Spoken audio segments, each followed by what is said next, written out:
Olá, doutores, olá, doutoras, olá, amigos. Mais um programa A Priori, comigo, professor Alexandre Torido, diretamente do Estúdio Leste, em Belo Horizonte, com mais um tema do direito. Vamos conosco, está no ar, A Priori.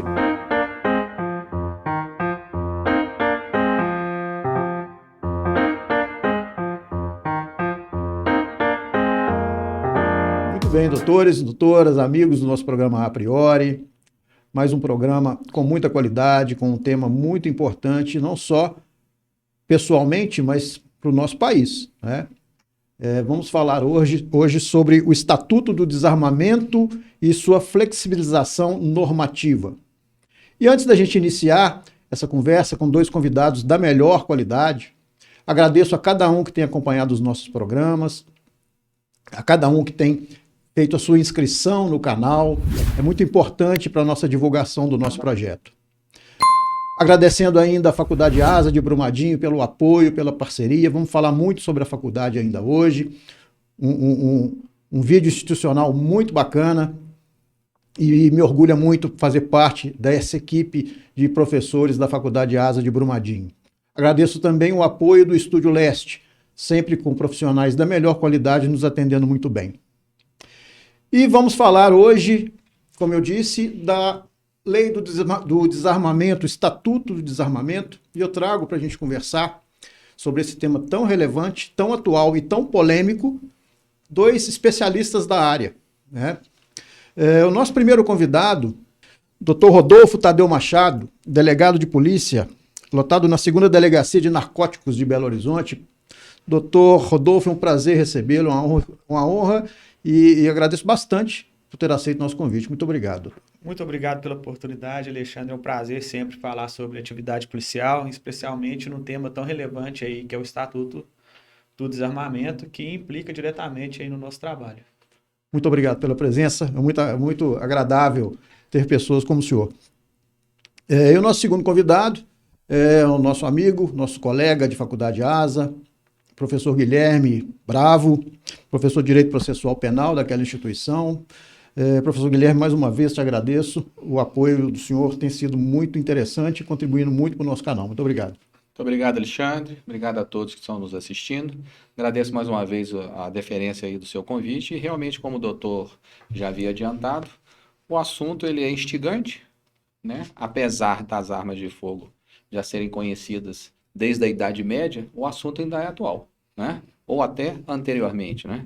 Dada aí a sistemática da complexidade do estudo da criminalidade, e igual ele falou, ainda mais na atividade, né, na atual função, melhor dizendo, que ele desempenha, que é do combate aos narcóticos de modo geral, tem uma grande influência. Então nós vamos tentar aqui dentro das possibilidades, não é, abraçar todas as tratativas, e se Deus quiser vai dar tudo certo. Não tem dúvida, quem vai aprender muito aqui sou eu, né? Dois especialistas da área.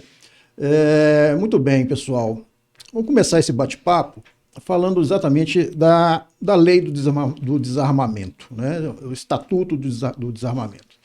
E nós estamos falando, doutores, de uma lei de 2003, né? Ou seja, daqui a 2 anos ela faz 20 anos, ou quase 2 décadas da lei do desarmamento.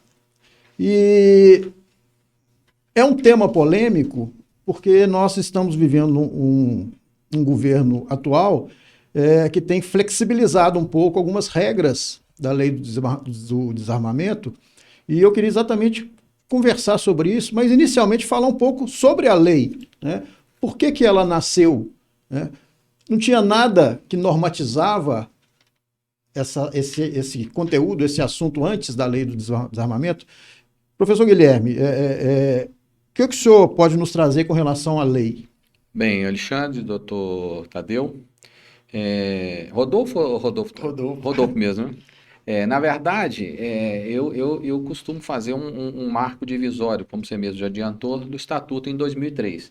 Nós temos aí a parte anterior, que a legislação, a meu sentir, né? Eu inclusive vivenciei isso na pele, porque, né, vários dos nossos ouvintes já sabem, e os que não sabem, eu vou repetir, eu já fui delegado de polícia durante 14 anos. E solicitei a minha exoneração em 2002, ou seja, então antes da vigência do Estatuto do Desarmamento, que foi em 2003. Então, antes desse período, nós tínhamos uma legislação, a meu sentir, muito frágil sobre todos os aspectos, seja no controle, seja na fiscalização, seja na eventual responsabilização, porque nós tínhamos o famoso artigo 19 da Lei das Contravenções Penais, como o próprio nome, né, a denominação da legislação, contravenção penal. Para aqueles que estão mais ligados à nossa área jurídica, né, toda a doutrina trata a contravenção penal como um delito anão, né? Tem aquela expressão delicti nani, né, que é uma expressão em italiano que trata-se de um delito anão. Então não é crime, é um delito, né, mas de menor potencial ofensivo, tanto que hoje, né, qualquer outra infração de natureza de contravenção penal, ela é tratada no juizado especial, que são os crimes de menor potencial ofensivo, cuja pena não ultrapassa 2 anos. Então, antes de 2003, era essa a legislação que tinha, extremamente frágil, né? E sobre esses aspectos. Com o advento do Estatuto do Desarmamento, que a meu sentir também, esse codinome não é um acerto, como vai ficar claro, né, pretendo eu no final do programa, objetivava o quê? Aprimorar, não é? Essa política de controle de armas, bem como aplicar teoricamente, né, sobre um aspecto mais restrito em relação a essa política de controle e fiscalização, a aquisição, né, das armas. Então, seria essa, num primeiro momento, né, o objetivo principal dessa legislação. E diminuir também o número de homicídios. Aí já teria uma fase posterior, que eu acredito que nós vamos falar disso daí daqui a pouquinho, como uma eventual consequência ou uma pretensa consequência da entrada em vigor dessa legislação. Mas eu acredito que no momento próprio nós vamos tocar nesse assunto. Então o objetivo do Estatuto de Desarmamento seria implantar uma nova política de controle e fiscalização de armas, seja na venda, né, seja na concessão de eventual porte ou registro, tá certo? E com um objetivo, igual, né, você mesmo falou, tentar, não é, reduzir os índices de criminalidade ligados às práticas delituosas, no caso o homicídio, que é um delito grave, quando utilizasse arma de fogo. E até acidentes, né? Acidentes domésticos. Sim, que faz parte, né, da conotação. Até eventuais suicídios, né, de pessoas adultas ou de crianças, né, crimes relacionados à própria criança, que porventura teria acesso a isso. Mas isso é uma discussão que eu acredito vai vir no longo aí do nosso bate-papo. Doutor Rodolfo, a questão da vigência da lei do desarmamento, ela trouxe alguma eficácia plena num primeiro momento, lá em 2003, até o referendo de 2005, que se o senhor quiser até falar sobre ele. Eu também posso em 2013, e ainda em 2013 a gente já colhia frutos decorrentes da lei do Estatuto do Desarmamento, porque ela criou tipos penais mais fortes, né, decorrentes da posse, compra de armas de fogo ali no artigo 12 em diante, 12, 13, 14, 15, 16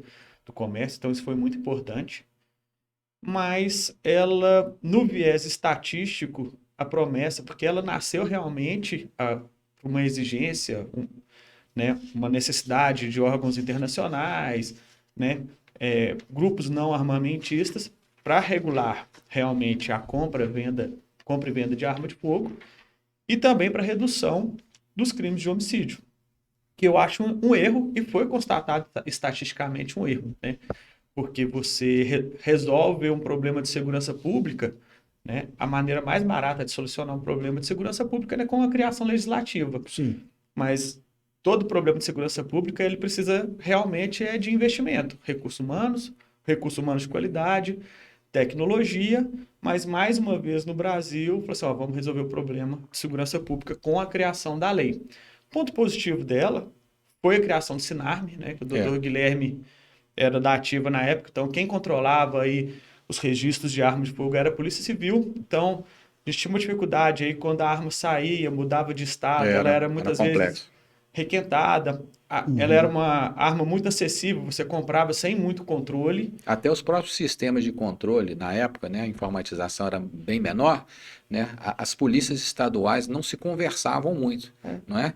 E, inclusive, com a criação do Sinarme, igual ele falou, que é o Sistema Nacional de Armas, né, vinculado à Polícia Federal, isso melhorou demais. É o grande mote aí da lei. O Sigma, regulação do Sigma, e, enfim, então esse é o ponto. Então, por mais que o viés seja o controle do número de homicídios, ela não controlou, né? O doutor Guilherme aí trouxe alguns dados para a gente. Foi constatado em 2016 que ela teve uma queda na quantidade de homicídios decorrentes de arma de fogo, mas em 2016 ela retoma e é uma rotina nossa até hoje, por mais que nós tivéssemos aí alguns antes dessas flexibilizações do atual governo, a gente continuava com grandes índices. Ou seja, foram buscar uma solução que teria que ser buscada na criminologia, na ciência política, numa gestão eficiente de segurança pública, numa legislação. Mas tem seus méritos aí que nós vamos enfrentar. Em suma, é uma lei que tem uma ideia boa, né? Mas que na prática ela não fez muito efeito. O que né? não sai muito da regularidade, igual o doutor falou aqui, da criação excessiva. Nosso país ele é amante de lei, né? Nós somos adeptos ao positivismo. Então tem lei para tudo. Né? Porque eu acho muito porque vende, né? Você agrega uma bandeira e você tem um interesse político, então você conseguindo reduzir os índices através de uma lei que você criou, então você consegue votos. Você tem uma questão financeira, porque o comércio de armas no mundo é um grande poderio. É um grande poderio. Você tem um mercado consumidor muito grande aí de equipamento, né? A indústria é bilionária. Rede social, você está vendo com essa flexibilização aí, quantidade de especial, livros. Então, tem todo um mercado em torno de um tema como esse. Mas na realidade, houve realmente se engessou com a lei do desarmamento a possibilidade de aquisição de armas de fogo? A gente viu o referendo. Tanto eu estava nessas pesquisas recentes, aí a gente viu que o grande político aí que abraçou o projeto de lei, ele foi, inclusive, morreu decorrência de homicídio de uma arma de fogo no Espírito Santo. Eu acho que tem uns 2, 3 anos. Acho que tem isso mesmo, né? Então, assim, ela resolveu o problema? Ela não resolveu. Ela vai resolver o problema? Ela não vai resolver o problema. Mas naquele momento o discurso é bom, ético, precisava, ganhou forma, aí você vem com o artigo 35 do Estatuto do Desarmamento, que é o artigo que levou ao referendo. Artigo 35, só interrompendo os senhores, nós temos uma pergunta de um aluno da Faculdade ASA, exatamente focando o artigo 35. Vamos ver qual é essa pergunta. Olá, me chamo Luan. Estou no terceiro período de Direito da Faculdade ASA de Brumadinho. Bom, primeiramente gostaria de cumprimentar o professor Alexandre Torido, agradecê-lo pela oportunidade de estar participando do programa e dizer que me sinto honrado pelo convite. Também gostaria de estar cumprimentando os demais convidados, o professor Guilherme Bravo e o Dr. Rodolfo Machado. Bom, a minha pergunta é a seguinte: como o artigo 35 do Estatuto do Desarmamento foi rejeitado pela população no referendo de 2005, a comercialização de armas de fogo e munição continua a ser legal no Brasil. Entretanto, a lei aprovada em 2003 aumentou o rigor das regras para que uma pessoa possa adquirir uma arma legalmente. Então, quais são os requisitos necessários para a aquisição de armas de fogo pelo cidadão?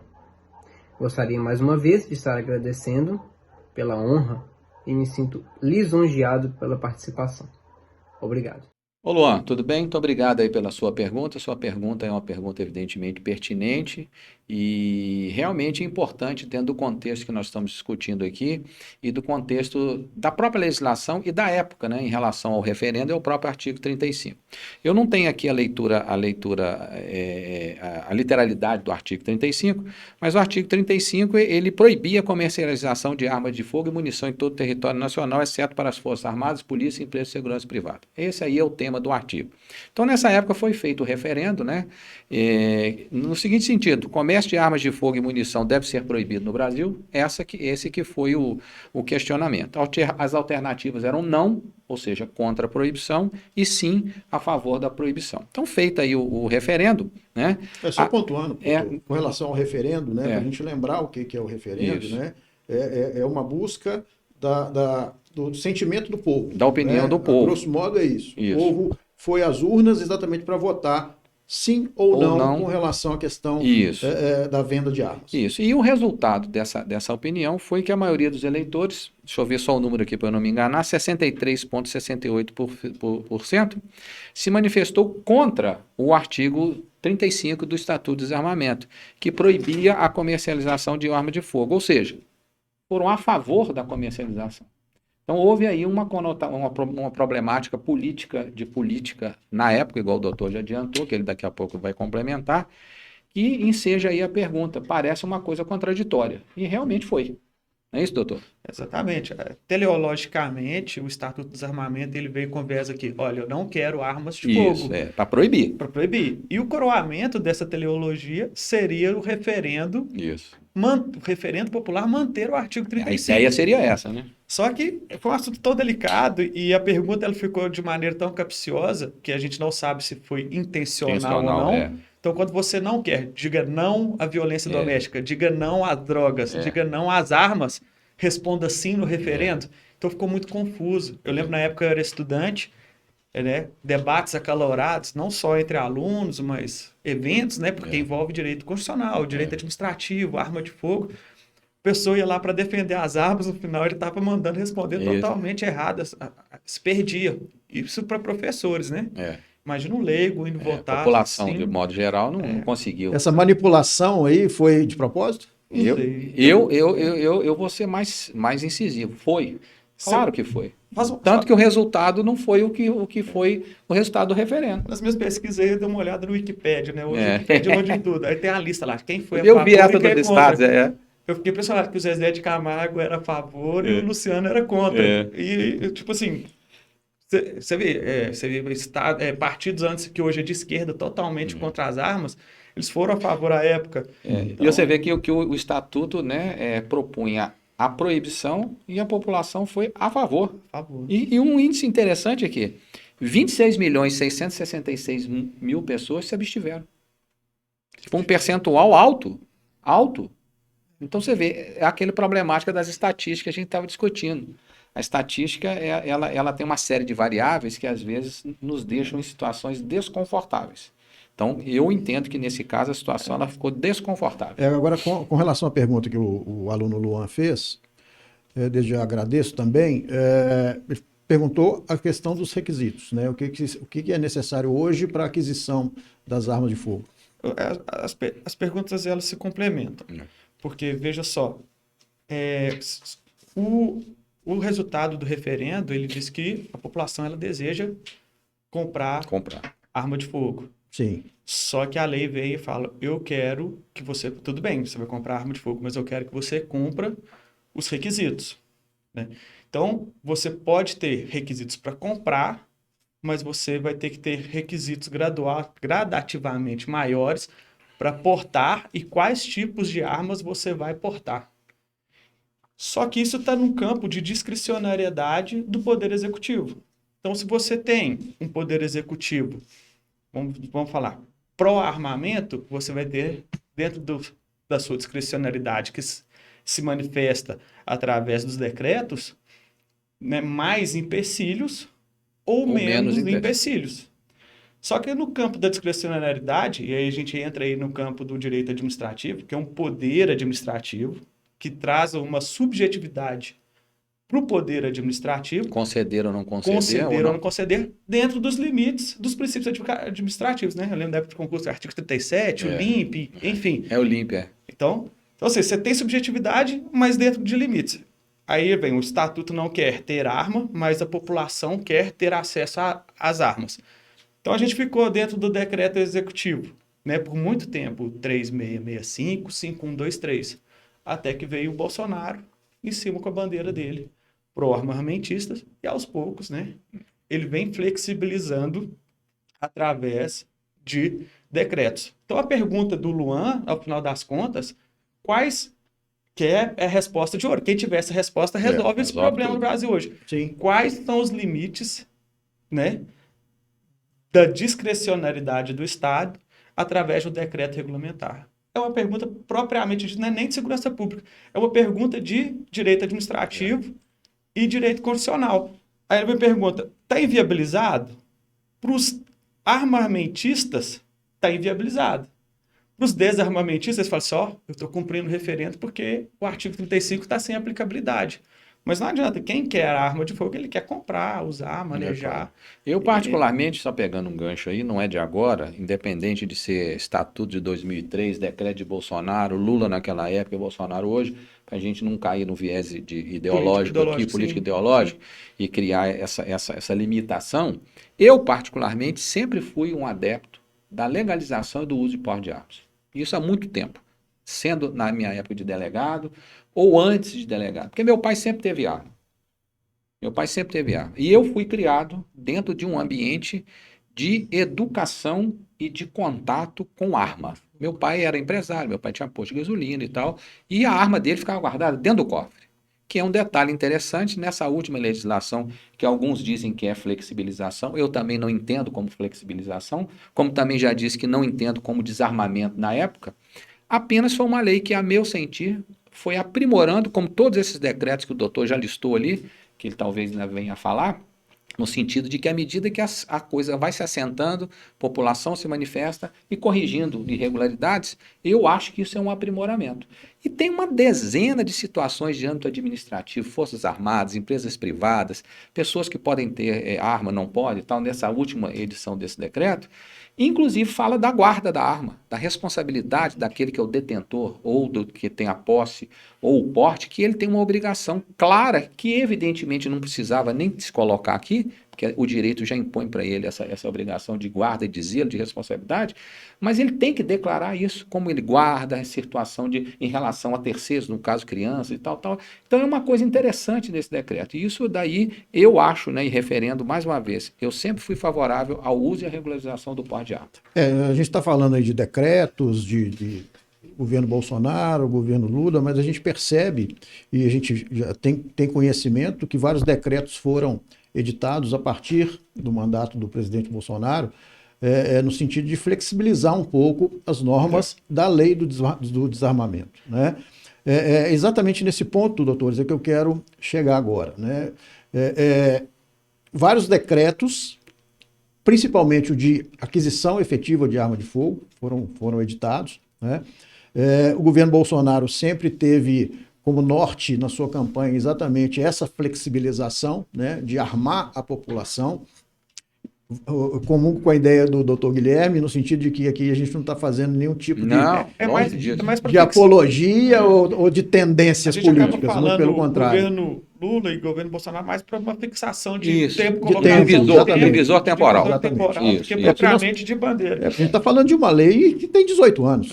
Né? Nós estamos falando, e é tão atual, né? São 18 anos de uma lei que é atual, a discussão é atual e é polêmica. Eu falei desde o começo, né? Não só pelo início dos armamentos lá na Idade Média, desculpa, com criminalidade ou sem criminalidade, a discussão hoje ela é atual. Não resta dúvida, não. Seja pelo uso legal ou ilegal, não importa. E com tipos penais, né? Com mais fortes, com o pacote anticrime, né? Isso, a Lei 13.964/19, exatamente. Nós, inclusive, fizemos um programa aqui sobre o pacote anticrime há pouco. Com alterações significativas aí, que vão trazer questão de concurso, com uma qualificadora, com uma residência específica. Inclusive, isso é aberto para qualquer um, óbvio, se qualquer um quiser ter a sua arma, né? Comprar para ter em casa ou pretender a ter o direito ao porte, se você entrar lá no site da Polícia Federal, está muito claro, logo que você abre lá e clica, tem todas as exigências para você ter o direito de ter a sua arma. Quando você olha aquilo lá, não é fácil ter arma hoje, não. Aí que entra o detalhe, né, dos decretos, quais os pontos que ele realmente flexibiliza. Isso aí. E se nesses pontos que ele flexibiliza, ele ultrapassa o decreto, o poder que ele tem dentro do decreto normativo.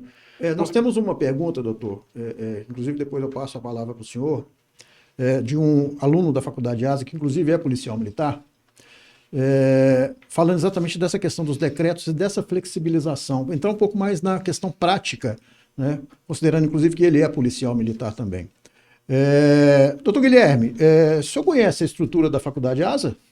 Sem dúvida, já conheço há 12 anos. Né? O que o senhor pode falar conosco aqui sobre a estrutura da faculdade? Você não tem dúvida, né? A Faculdade ASA nos abraçou, não é? Há 12 anos atrás, e estamos lá, firme e forte, a pé e a ordem, sempre promovendo com sacrifício físico, às vezes, né?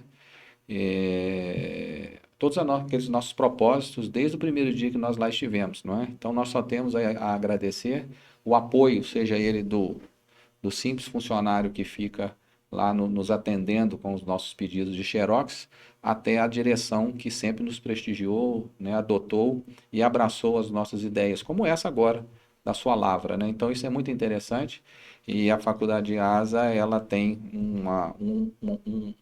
vamos dizer o renome, né? Para não usar uma palavra tão comum, mas o conceito 4 em 5 do MEC. Então isso daí já já diz, né? A que a Será, faculdade veio, né? será que o doutor Rodolfo conhece a estrutura da faculdade lá? Conhece, doutor?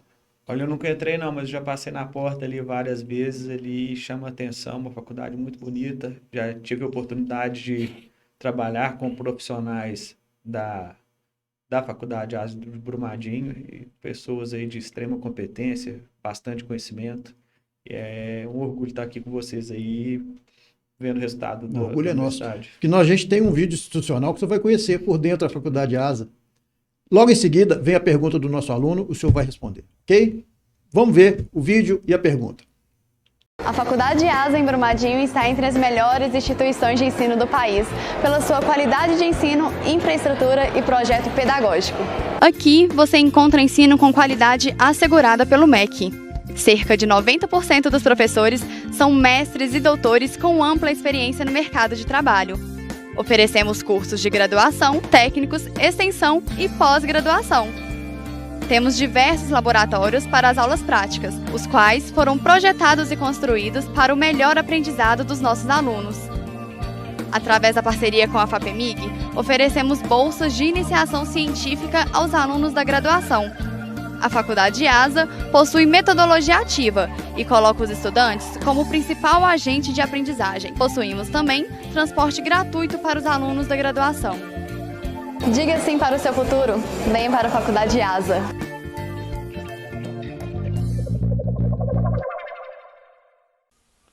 Primeiramente, eu gostaria de parabenizar o professor Alexandre Torido pela forma brilhante como vem conduzindo as entrevistas do programa.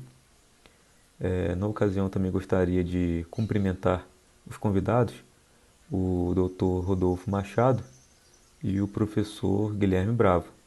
Eu vou me apresentar. Eu me chamo Wesley Costa de Carvalho, eu sou aluno do 5º período do curso de Direito da Faculdade ASA de Brumadinho e também integro as fileiras da Polícia Militar de Minas Gerais há 14 anos. A minha pergunta é a seguinte: a flexibilização na aquisição e na utilização de armas de fogo foi uma das principais promessas de campanha do nosso atual presidente da República e vem sendo colocada em prática através da edição de vários decretos. Nesse sentido, a lei que instituiu o Estatuto do Desarmamento, ela tinha como base, quando foi elaborada, a possibilidade de ocorrer uma redução significativa nos números de homicídios e acidentes com a utilização de arma de fogo.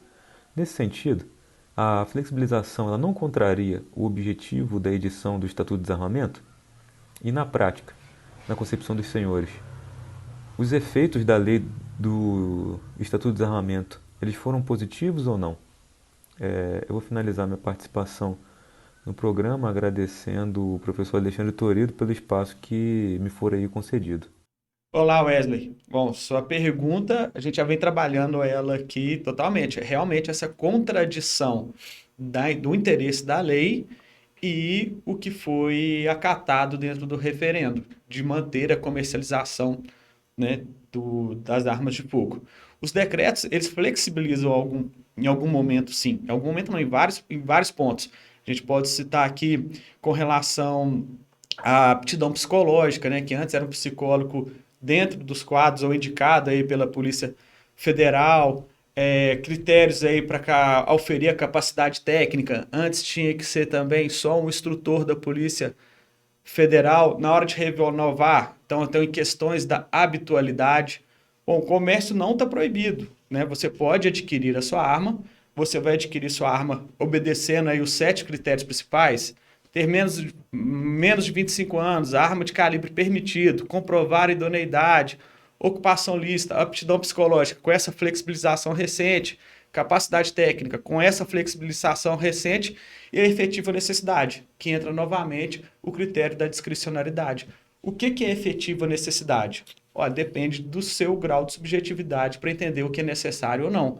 Uma pessoa que está sendo ameaçada, é necessário ele ter uma arma? Uma pessoa que tem um comércio que fecha ele tarde da noite, é necessário ter uma arma?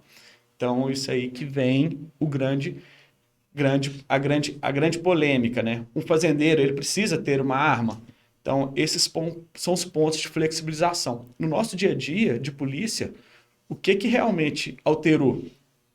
Porque são pontos de polícia administrativa. São pontos que vão alterar ali na Polícia Federal na hora de deferir ou não, né, a compra de arma de fogo, o porte de arma de fogo. Na nossa rotina alterou em 2019, com a alteração dos calibres, né? Porque antes era... O calibre ele é medido hoje em joules, que é força, que é a expansão ali do projétil, né? Até a partir de 1.061 joules é calibre restrito, menos que isso não é calibre restrito. Quem vai te falar isso é um perito, ou nas armas, né? Que a gente tem muita arma artesanal circulando no mercado, mas o que vai te falar mesmo, que vai te ajudar nisso é a portaria 1222 do Exército, que vai fazer uma lista ali que vai te ajudar no seu flagrante, que é na sua atividade de rua aí. Ó, o sujeito é LECAC, ele está com uma arma, essa arma é permitida, essa arma é restrita, ele está indo para o estande de tiro, opa, não está indo para o estande de tiro. Vamos conduzir, vamos entender. Na nossa rotina, o que muda é isso. Por que é só isso que muda? Porque quem é CAC, quem tem a intenção de ter uma arma registrada, né, via de regra, ele é uma pessoa que tem o interesse de seguir a legislação. Exatamente. Ele não vai burlar nada, ele vai querer ser legal. É o mesmo sujeito que tem a intenção de dirigir. Ele vai comprar o carro. Esse carro tem registro. Esse carro, você tem protocolos para você conseguir sua habilitação. Você tem que dirigir sob determinadas condições. Tudo bem que o carro ele não é criado para efetuar disparos, né? Para ataque. O propósito dele é se locomover. Mas o carro ele pode ser usado como uma ferramenta para matar. E o que nada impede também de determinado cidadão, se ele é de bem ou mal, adquirir um carro furtado, vai praticar uma receptação e dirigir sem carteira. Então aqui é a mesmíssima coisa. Eu entendo que o estatuto, por isso que eu falei que não era de desarmamento. O estatuto aqui, ele visou o cidadão de bem, né, se legalizar e se documentar. O cara que é meliante, seja ele de qual preferência de tipo penal que ele pratique, ele nunca vai procurar a Polícia Federal para ter uma arma legal. Então não é esse, a coisa precisa ser pontuada. Eu entendi a pergunta dele. Então, assim, na rotina dele, tipo assim, os criminosos eles vão buscar acesso à arma de qualquer forma. Se não for uma arma de produção industrial, né, isso eu acompanhei de perto, né, o grande crescimento seus aí da Polícia Militar aí, em termos de arrecadação de armas, com 5 anos ali de Morro Alto. Então, quando eu cheguei em Morro Alto... As estatísticas de apreensão são boas. Além de estatísticas, é aquela constatação prática, né? Muita arma no cartório. Morro Alto é Vespasiano. Vespasiano. Né? Muita arrecadação de arma. Quando deu uma esgotada em quantidade de arma industrial. Começou a aparecer as armas artesanais. Muito precárias, mas efetuando disparos. Letais do mesmo jeito. Letais do mesmo jeito. E depois elas começaram a ter uma aparência mais industrial, né? Até fácil, indico aí vocês procurarem no Google o trabalho do DENAR, que aí a gente arrecadou em Pedro Leopoldo ali, armas artesanais, assim, de um capricho, com capacidade de repetição. Óbvio, não é igual? Não é igual. Mas ali para aquele confronto efeito imediato, de metralhadora e submetralhadora. Exatamente. Doutor, eu vou até entrar numa questão mais prática da atividade do senhor, do exercício da sua função, com relação à quantidade de armas que a gente vê, tem conhecimento das comunidades, né? Isso é uma realidade. O que o senhor entende que pode ser feito, né, para reduzir isso, ou não tem como ser feito, é impossível se fazer? Discutir a conduta criminosa entra meio no ramo da criminologia. Então, eu não vou responder de maneira estatística, eu vou responder de maneira de percepção pessoal. Isso, ótimo. Entendeu? Minas Gerais ela é muito grande. Minas Gerais ela tem as dimensões de um país. Então, você comparar a criminalidade de Belo Horizonte com a criminalidade do sul de Minas, com a criminalidade de Juiz de Fora, então, são características distintas. Hoje, a gente conta com uma polícia preventiva muito boa. A gente tem uma polícia preventiva da Polícia Militar muito boa, que acaba ajudando bastante, né? Então, assim, quando a gente tem um confronto armado num determinado bairro aqui, que é a realidade de Belo Horizonte, né? Está efetuando muito disparo de arma de fogo. Você vê a maneira reativa da polícia militar em melhorar aquele policiamento preventivo, Fazendo operações localizadas e tudo. Você vê a delegacia, a polícia judiciária de bairro com todas as suas dificuldades de pessoal e tudo, né, concentrando forças e indicar alvos. Então aquilo é suprimido de maneira muito rápida, né?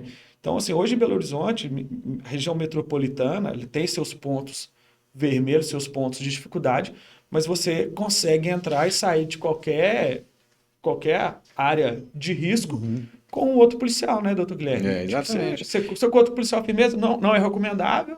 Você consegue entrar, sair, fazer sua função, fazer sua intimação ali, tentar apurar. Isso aí é recomendável, não é? Essa situação que o doutor levantou aí acerca da estatística, nós até estávamos comentando aqui antes em off, é um problema que elas nos dá um viés de muita facilidade, mas quando você começa a debruçar em cima dos números e ver as variáveis e os índices e os porquês daqueles números que foram colhidos, ela te deixa um pouco desconfortável, porque, igual ele falou, a criminalidade é um fenômeno complexo e multidimensional. Pronto, acabou. Então a gente não pode discutir criminalidade, seja com estatuto de desarmamento, apreensão, ligando direto à redução de número de homicídios ou de outros crimes, na minha opinião, se eu estiver errado, me perdoem, para nós não ficarmos só no viés estatístico. Ele é importante? Claro que é. Ninguém está dizendo que não é importante. E é necessário. E é necessário. Se me permite aqui rapidamente, olha o que o ex-ministro Sérgio Moro, ele disse, eu vou me permitir ler aqui, porque a fala é dele, não é minha, não é? Quando ele idealizou, dentre outras, aí, o pacote anticrime, que é a Lei 13.964/2019, que você já disse que já se discutiu aqui antes. Então ele falou o seguinte: esta questão de estatística de causa de violência é sempre um tema bastante controvertido. Claro que especialistas que trabalham com isso devem ser valorizados. Até valorizamos isso reportando a estatística colhida por institutos, mas o fato é que isso é controverso. A política anterior não resultou numa diminuição significativa do número de homicídios no Brasil, mais ou menos o que nós estamos falando aqui. Se a política de desarmamento fosse tão exitosa, o que teria se esperado era que o Brasil não batesse, ano após ano, o recorde do número de homicídios. Então, se a gente fechar no viés estatístico, está respondido.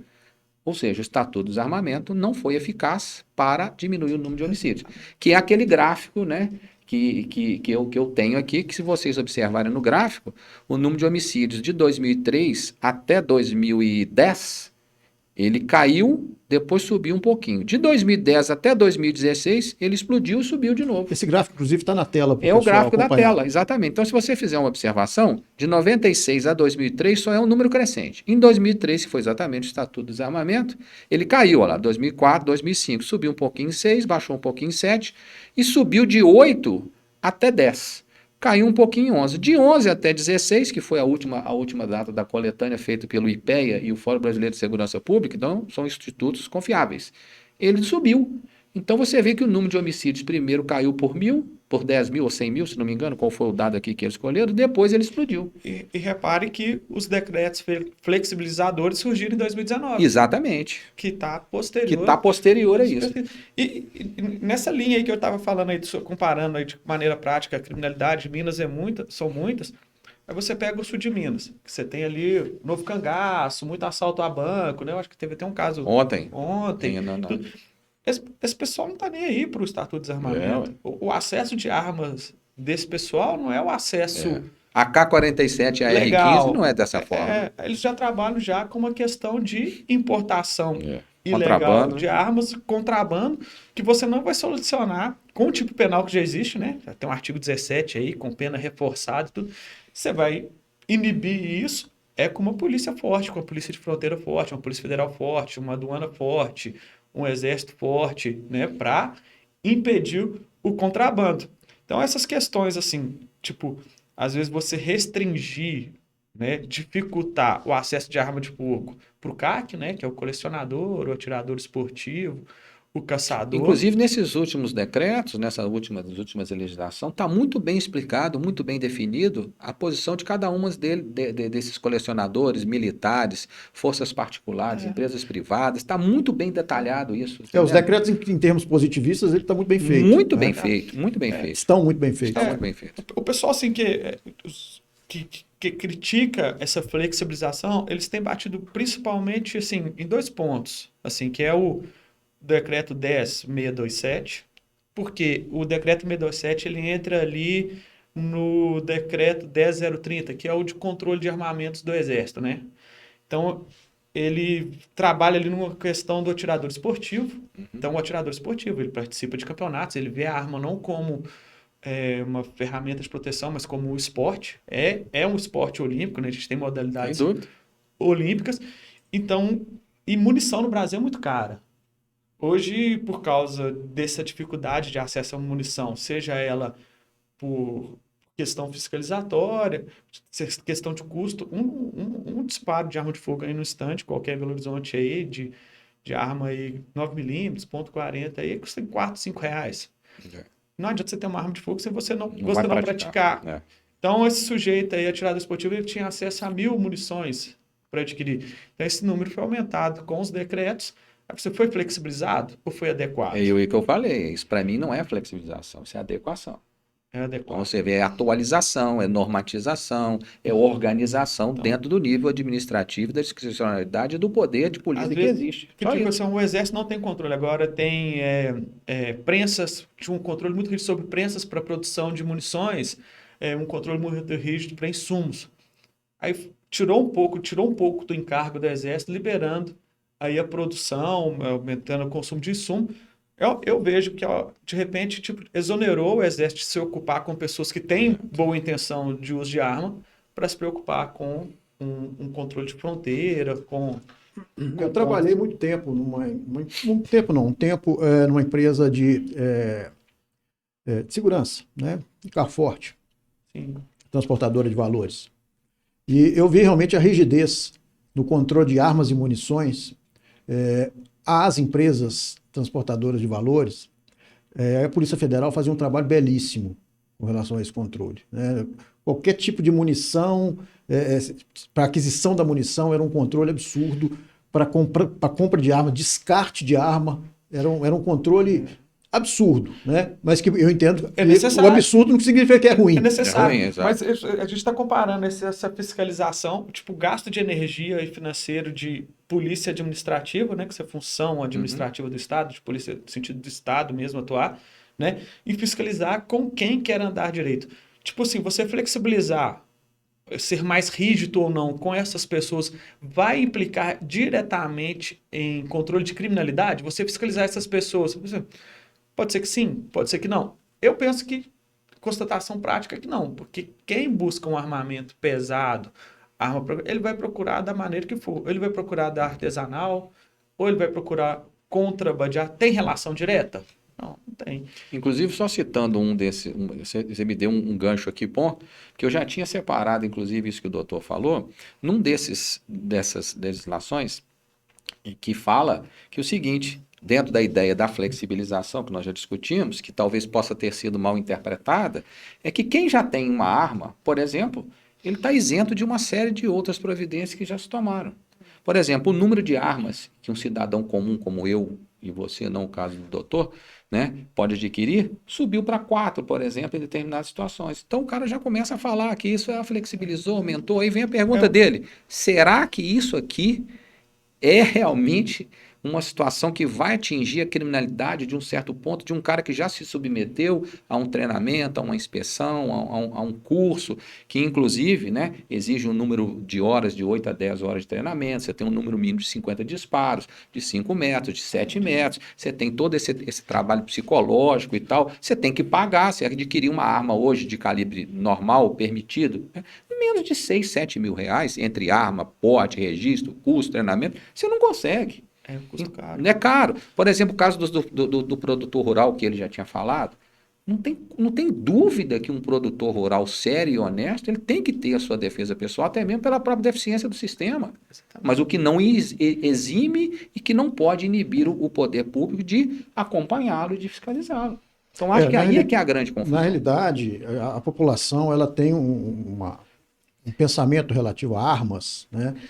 Ligado à criminalidade. Isso é direto. Isso, a grande população pensa na arma relativamente ao crime. Isso por isso que volta no que o doutor Guilherme falou. Isso aqui é uma questão cultural. Cultural. O doutor Guilherme ele veio de uma família que era comum ter hábito. Meu Arma de fogo pai, era cara, comerciante, falei, né? arma no cofre, a gente sempre foi educado e treinado que arma não é de... Então, não é- se você pegar países aí, tipo Estados Unidos, Isso. países europeus É. e tudo, que são países que viveram realmente assim dentro de guerra, que tem a Isso. cultura de guerra, eles verem a arma como um instrumento de defesa. É da realidade, Isso. entendeu? Por mais que às vezes tenha uma geração que não tenha vivido em guerra, aquilo vai passando. A gente percebe isso claramente em estados sulistas, Rio Grande do Sul. É. Rio Grande do Sul passou Dentro por daquela período de guerra. estatística que você viu, né? Farroupilha, É. né? Guerra Farroupilha, Guerra do Paraguai. Então, no Rio, a quantidade de caça ao javali lá, controle de pragas, né? Oficial, inclusive, né? Oficial, Oficial. né? É toda uma Regular. cultura armamentista, né? Então, você pegar uma realidade desse pessoal, uma realidade tipo de um fazendeiro em Roraima, no Pará, no Tocantins, Diferente. que a fazenda dele é do tamanho de vários municípios mineiros, entendeu? E Aí justifica. são interesses e relação com a arma são Não, diferentes. em vários países né? europeus, há, evidentemente, como aqui no Brasil, mas muito mais disseminado e difundido, os clubes de tiro, até da caça, né? Que na Europa, né, nos Estados Unidos, a caça ela tem um viés e um controle e um interesse social muito maior do que o nosso, né? Que sempre foi tratado como crime, né? Você caçar, exceto algumas situações, filhos Exatamente. acompanham os pais nos clubes de tiro. E os meninos já são treinados a atirar e ter o domínio, controle, emoção, estabilidade, não é? Concentração decorrente da prática de tiro legal. Que inclusive é tema do decreto 10.629, que flexibilizou um pouco mais, né? Já tinha sido flexibilizado no decreto 9846, reforçando agora com essa alteração do 10.629 a possibilidade dos menores entre 14 e 18 anos, Pronto. né? Praticar tiro esportivo É de isso maneira menos formal. Agora a gente tem que fazer um contraponto também, né? É uma crítica que eu vi em alguns artigos no 10.630, decreto 10.630, porque o artigo 6º, né, o Estatuto de Desarmamento fala que o porte de arma ele é excepcional. Excepcional. Excepcional. Então você tem a figura do porte de arma ali para os agentes de segurança, né? Segurança privada, né? Policiais, enfim, ABIN, etc. E tudo. E de maneira excepcional, né? Para outros profissionais dentro dos De requisitos. acordo com essa discricionariedade E de acordo com essa discricionariedade. O que a gente não pode, foi aquele mesmo tema que eu comentei dentro do início, se essas flexibilizações chegam a ponto de retirar essa excepcionalidade. Então, assim, para a gente manter a teleologia do Estatuto do Desarmamento, né, a gente tem que ser apegado aos critérios de legalidade. O porte de arma ali continua excepcional. Eles estão flexibilizando algumas regras para que você adquira e porte e use sua arma de acordo com as regras. E o ponto prático que a gente tem tido assim em plantões é o atirador esportivo, o CAC, né? Que ele tem alguns, né? Que às vezes não podem se perder de alterar o destino da arma que ele adquiriu. desvio da desvio de finalidade do conduta. clube. Porque antes a gente tinha uma portaria para justamente regular o tráfico, que era o porte abacaxi, né? O sujeito ele tinha um acervo dele, ele tinha que deslocar para o clube de tiro dele, para o ponto de caça dele, ele tinha que levar a arma. Então ele tem a guia de tráfego dele e o porte dele antes era de ponta a ponta. Então, para o sujeito ele ir no acervo dele, tinha que descer para o stand de tiro, ele podia ir direto, ele não podia parar, ele não podia desviar e engessava muito o sujeito, né? Então veio a alteração aí, né, que é numa portaria dos controles logísticos do Exército, né, a portaria 150 do GECOC, e alterou para deixar de ser ponto a ponto. Ele precisa estar indo para o stand de tiro, para treino, ele tem aquele porte para proteger o acervo dele e ir para o treino. O que não pode acontecer é o sujeito usar subterfúgio para poder... subterfúgio para utilizar como porte de arma de fogo. Normal. Então, se você fazer uma pesquisa na internet, aí você tem aí, porque gira um mercado, vários aficionados, eu vejo aí os CACs aí bem mais aficionados do que os policiais, né? A maioria dos policiais tem isso como ferramenta de trabalho, e o colecionador, o caçador, o atirador esportivo, ele é realmente um amante das armas, um aficionado, né? Chamar qualquer vários aí, dá um baile na gente aí de balística, de conhecimento legal, enfim. Só que a nossa realidade num plantão, às vezes, é numa sexta-feira, Uma sexta-feira chega a polícia militar com o CAC e ele tá com a arma dele, tipo, e aí, você tá indo treinar? Eu tô, assim, só tô dando um exemplo Deixa eu dar uma olhadinha aí tipo pra assim, ver. deixa eu olhar, qual que é o instante? Você tá indo treinar à noite? É. Não é? Então, assim, você tem que cumprir as regras para os fins das armas. Deixa, você quer ter o porte? Poxa, vamos seguir o regramento, vamos olhar o que precisa para ter o porte. Enfim. É o Se caso você quer ter a liberdade, a use bem. É o caso, por exemplo, do advogado, né, que está incluído aí. Nós temos lá no nosso escritório, que você inclusive sabe quem é, eu vou me eximir de declinar o nome, ele teve uma necessidade pessoal de porte de arma.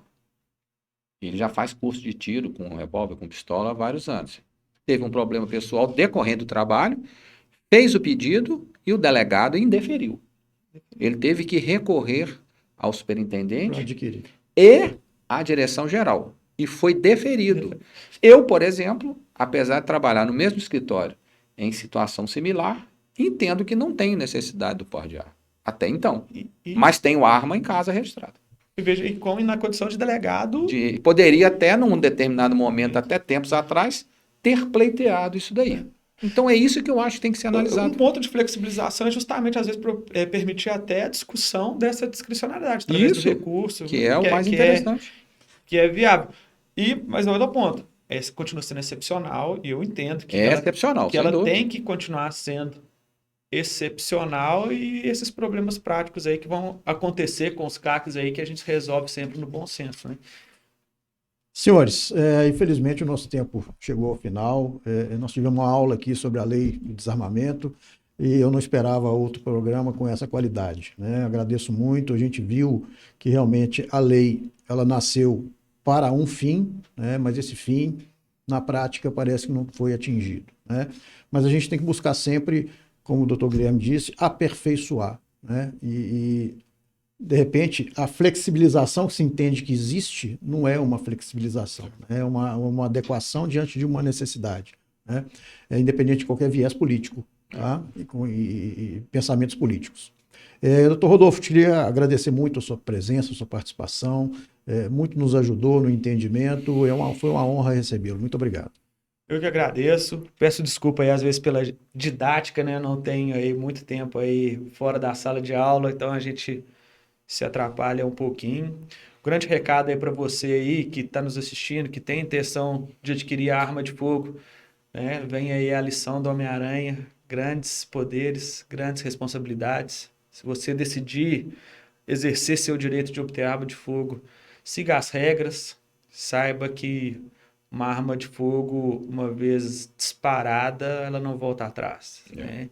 Então isso gera várias consequências para sua vida, para sua vida social, para sua folha de antecedentes. Então, eu sugiro que, se você decidir, siga as regras e vamos ver o que acontece. Se torcer para o Estado achar esse equilíbrio entre o direito de portar uma arma de fogo, de ter direito de comprar uma arma de fogo e a fiscalização legal. Agradecer aí o doutor, né, Guilherme, né? Não tive a oportunidade de trabalhar com ele na função de delegado, mas já estivemos juntos aí em investigações aí, exercendo funções distintas. Né? Um advogado bastante combativo. E prazer estar aqui com o senhor também, doutor Guilherme. Ok. Doutor Guilherme, mais uma vez, muito obrigado. Sua presença sempre é aprazível. Muito obrigado, Torido, doutor. Também muito simpático, muito solícito, né? Demonstrou total competência e domínio do assunto. E estamos aqui à disposição, né, para quaisquer outros convites, continuar aí participando dessa empreitada que é muito positiva, né, não só para nós, né, que nos obriga às vezes, né, entre aspas, dar uma relembrada em algumas coisas, não é isso, doutor? E para os próprios nossos alunos, nossos professores, nossos colegas, que acredito eu que os objetivos do nosso a priori estão sendo plenamente cumpridos. Não tenha dúvida disso e agradeço mais uma vez. Fico muito feliz. Senhores, chegamos ao final de mais um A Priori, agradecendo aí e abraçando aos nossos alunos da Faculdade Asa de Brumadinho. Agradeço quem está inscrito no canal. Como eu disse no início, gostou do nosso programa? Compartilhe, divulgue. Nos comentários, sugira um tema para os nossos próximos programas. E não percam os próximos programas. Os temas estão muito interessantes, muito atuais, sempre com convidados desse gabarito, dessa qualidade. Muito obrigado por cada um. Um grande abraço e até a próxima.